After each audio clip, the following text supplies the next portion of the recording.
Why are the heathen and Shedon so afraid of Nibiru? Could Mezmur Dawit Be'Lisan Ge'ez? Does this give us a clear indication? Right? The word says the planet of the crossing.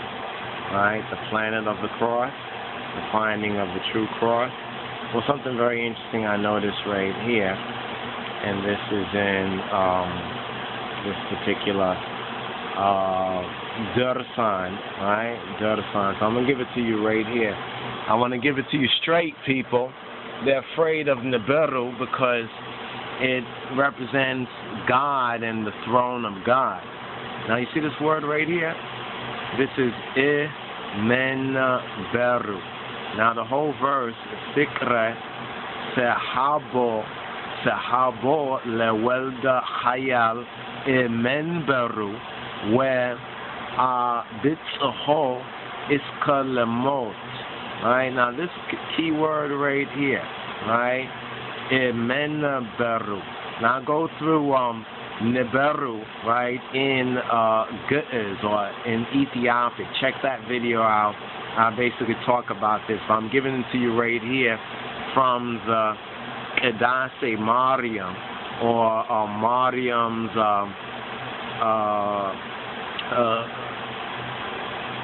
Kedusha, as they say in the modern Hebrew, or Kedase. Here, this says this right here. Let me actually bring this up. Let me just put this right here and bring this up right here. Now, here this is the EDMArT, so this will give us a Targum. And here we're at Meto Haya Sebat, or verse 127. It says, Hayal Weldin Fikar Kazufanu Sabo Iskamotim Adareso. Basically, and he reached until death, being pulled down from his throne, right? Because of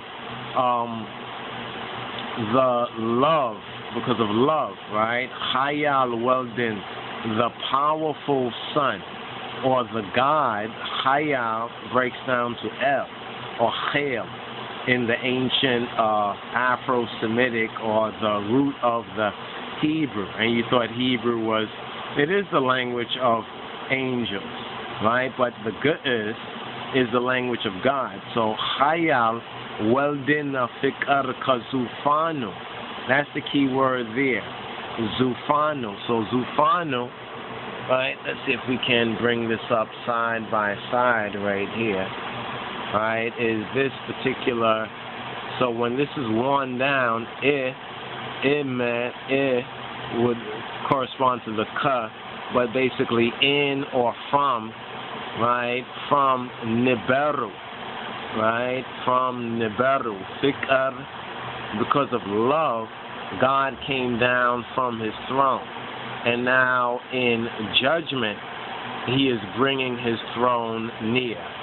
So, does the Mezmur Dawit Be'Lisan Ge'ez give us a clear indication?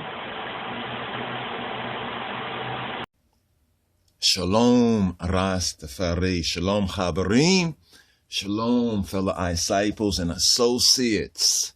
Yeah, Egypt. You want to know the reason, the real reason, in spirit and in truth, why the Israelites, our ancestors, the Aperu, right? The Aperu, called the Hebrews, the Ibrawian, why they left Egypt, or Kemet, or Mitzrayim, according to the Hebrew? We'll take a look at the most recent series of domino catastrophic events happening in the valley. Some talk about, there'll be peace in the valley. No, it's a valley of decision. We're talking about the valley of Egypt. If you want to know why the children of Yaakov, the children of Israel, the Hebrews, and even many of the Kemites came out with the children of Israel. And first of all, just big ups to the various camps, because they have at least shown themselves consistent, speaking about the Hebrew Israelites, and the various Hashar and Daniela and the different camps that have remained more faithful, consistent, and loyal, even the ISUPK, with Sa-Neta, right? So peace in the valley, right? Kumbaya, will there be peace in the valley? Nah, there's war in the valley. And we look at the HOK, Hawk, right? The House of Consciousness. If you got to look at the most recent series of publications, on the YouTubes, and it seems as though actually we will put up on this as well. So, since we are about to head into the Kemet or the Mitzrayim, more of an in-depth portion of our Torah portion reading and feeding in our annual Rastafari sabbatical studies, it's important that we at least address this right here. Peace in the valley. There'll be no peace, right, in the valley, right, in the Nile Valley. There's no peace. And you can very clearly see this. Right? Some of us already saw that this will come about, but we also knew that it was time and judgment. Time and judgment. Right? It's like the Almighty is allowing us to see it for ourselves. Right? Really to see it for ourselves, so we will know the truth for ourselves. So we caught a little bit of the aborted, I think it was aborted because it's supposed to have, I think, Sa-Neta, then Sarah Sutin Seti. And then they didn't show up because some disagreement with, I guess, Sa-Neta, about some payment or contract or this or that. So they pull out and they go elsewhere and hold their own gathering or so forth and so on. Is this what y'all been trying to tell us about the so-called superiority, right, of the Kemetiu, Mitzrayim, or the ancient Egypt? You remember Egypt or Kemet on trial? It seems like Kemet is still on trial. It seems like there still are cases, right? They've caught another case, right? Have you caught the case with Polite and Sa-Neta and that back and forth right there? I know that surprises a lot of folks. Some of y'all might not have caught it, but where Sa-Neta says to Polite that he made him and nobody knew about him and he didn't know about this and that and next thing, so forth and so on, because it's something that Polite, said, but not to get all into that. But some are really shocked and some are lamenting that, because you see, when your fantasy, right, and your fakery and your fuckery and your folly begins to reveal itself as not being sustainably true and actually pseudo. You hear everybody talking about pseudo, right? Gnosis, what you're facing, what you're confronting is gnosis. Gnosis is knowledge, pseudonymos, falsely named, right? Knowledge. So I was, we're dropping knowledge. Oh, we're turning it up. Oh, such and such. And you see what's happening. You see the result. You see the fruit, right? And there was famine, right? There was famine.